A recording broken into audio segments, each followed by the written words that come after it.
Ada banyak cara ya kalau lu mau dapetin 100 juta atau mau dapat duit ya. Lu bisa tutoring temen lu bisa kerja jadi barista di coffee shop. Tapi di sini gua nggak ngomong cara yang orang biasa ngambil ya. Kalau cuman kerja jadi waiter ya lu nggak usah nonton video gua gitu. Ini kan misalnya kalian nonton video ini, misalnya kalian udah jadi pelajar mahasiswa nih. Mau nyari duitnya duit beneran, mau 100 juta nih, bukan mau cari duit 3 juta gitu. Lu mau jadi duit 3 juta ya silahkan nih. Kayak gua waktu pernah coba jadi wedding organizer. Pokoknya intinya ya, dari jasa, produk, dan jualan jasa dan produk orang lain. Ini gue hilangin constraint yang namanya waktu ya. Jadi kalau lu jago jualan jasa lu bisa pertama emang lu yang fotoin. Tapi nextnya bisa lu punya tim gitu. Nah tapi kalau lu itu tuker waktu lu buat jadi barista, nah ini repot nih. Karena waktu lu buang untuk uang. Jadi gue ajarin lu ketika lu masih muda, lu pelajarin konsep di mana waktu lu tuh lu harus anggap waktu lu hal paling berharga ya. Jangan main lu tukar begitu. Nah dari tiga skill ini titik beratnya sebenarnya kalau mau bikin duit fast quick money ya, gue nggak bilang gampang ya, gue nggak bilang gampang tapi gue bilang uangnya lebih cepat dibanding lu coba jadi barista nabung setahun ya kan gaji 3 juta, cuman berapa itu lu kumpulin 30 juta lebih dikit dipotong-potong ongkos lu bolak-balik ya, itu nggak, jangan kerja seperti itu. Kalau buat pengalaman ya sure boleh lah. Cuman kan gue tahu lu datang ke channel ini, datang ke mau belajar sama gue di sini, ya gue sharing yang apa adanya gitu. Lu nggak suka denger gue ngomong kayak gini ya nggak usah nonton channel gue ya. Karena gue bikin di sini nggak ada yang terpaksa, gue bikin suka-suka ya. Gue pengen sharing aja ke orang-orang yang dulu kayak gue. Jadi gue kasih tahu gue kasih tahu salahnya di mana ya. Kalau lu dikasih tahu gue salah di mana dan lu lompat ke hal yang sama ya lu bebal gitu. Gue bilang dulu gue jualan pomade walaupun make money itu was a mistake ya. Karena gue gak ngerti apa-apa tentang produk. Itu was a mistake, itu salah. Gue waktu itu jualan berbagai macam ya, gue coba tuker waktu gue sama uang, itu salah ya.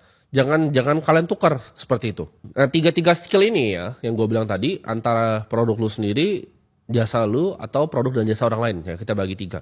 Ini tiga itu menitik beratkan ke satu skill yang paling utama yaitu jualan ya. Karena jualan produk, jualan jasa, jualan produk dan jasa orang lain. Jualan, dan jualan. Jadi udah tahu nih kalau mau make quick money ya, where's the money? Sales sudah pasti. Nggak ada lain, skill lain kecuali skill untuk jualan. Karena di dunia ini ya cuma jualan ya, jualan jasa ya, jualan barang, jualan jasa dan barang orang lain. Jualan dan jualan. Ya kalau lu cuma ngebuat kopi itu nggak bakal kaya. Tapi kalau lu jualan kopi, itu lu bisa kaya. Ya, jualan. Kata kuncinya jualan. Nah, kita kan breakdown dulu skill set ya. Jadi gue gak bakal bahas produk apa, jasa apa itu lu coba cari. Tapi kalau produk jasa orang lain tuh banyak banget ya. Contohnya seperti lu jadi agen properti, lu bisa jadi sales mobil tuh. Banyak banget lah, itu endless ya. Literally itu endless. Kita coba bahas skill setnya dulu deh ya. Karena gue tadi titik beratin di tiga-tiganya ini adalah jualan. Gue ajarin kalian gimana caranya jualan. Ini skill yang gue ajarin lu di sini tentang jualan, ini lu gak bakal ketemu. Ya lu gak bakal ketemu di teori manapun, di buku manapun. Karena ini based on pengalaman gue. Dan kalau di sini ada yang lu ngomong, oh gue lebih jago jualan dari Timothy ya silahkan gitu. Cuman gue yakin satu Indonesia ini gak ada yang lebih jago jualan dibanding gue. Jadi yang gue ajarin kalian di sini itu berdasarkan fakta. Ya gue cold call orang ya, 200 ada lebih kali. Sehari itu dulu. Gue cold call orang agensi gue. Gue tahu gimana caranya cold calling orang sampai jadi klien, cara prospectingnya seperti apa. Karena ini skill yang gue harness selama bertahun-tahun, sama seperti skill gue di market gitu. Gue harness ini skill jualan tuh udah lama ya, nggak baru 1-2 hari. 3 step ini dalam jualan, sebenarnya banyak sih. Teman ini kalau gue bahas sales secara video ini khusus tentang sales tuh, gue bisa bacot mungkin 20 jam nggak beres nih. Jadi gue coba condense, gue pikir apa yang paling gampang gue sampaikan ke kalian dan kalian bisa ngerti. Itu ada 3 caranya, ada 3. Jadi step 1, step 2, dan step 3. Step 1 itu adalah komunikasi yang efektif ya. Skill kedua itu adalah building relationship.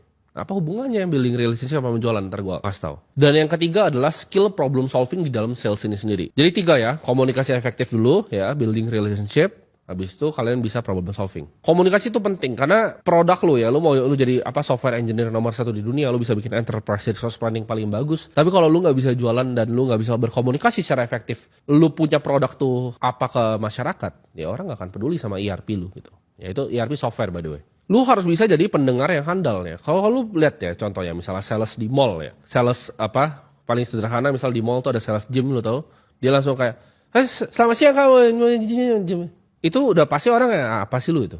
Ya, makanya mereka cuma bisa jadi sales gym, nggak pernah bisa naik level. Karena mereka nggak paham gitu fundamental pertamanya ya.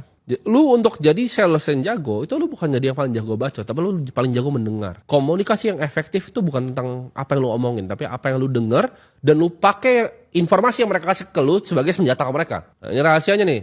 Ini nggak akan ada yang sampai level di sini sales ya. Karena mereka nggak pernah kayak gitu, mereka nggak pernah 200 sehari cold calling ya. Mereka nggak do the reps. Kalau gue dia ibarat Bruce Lee tendangan satu kali udah sejuta kali.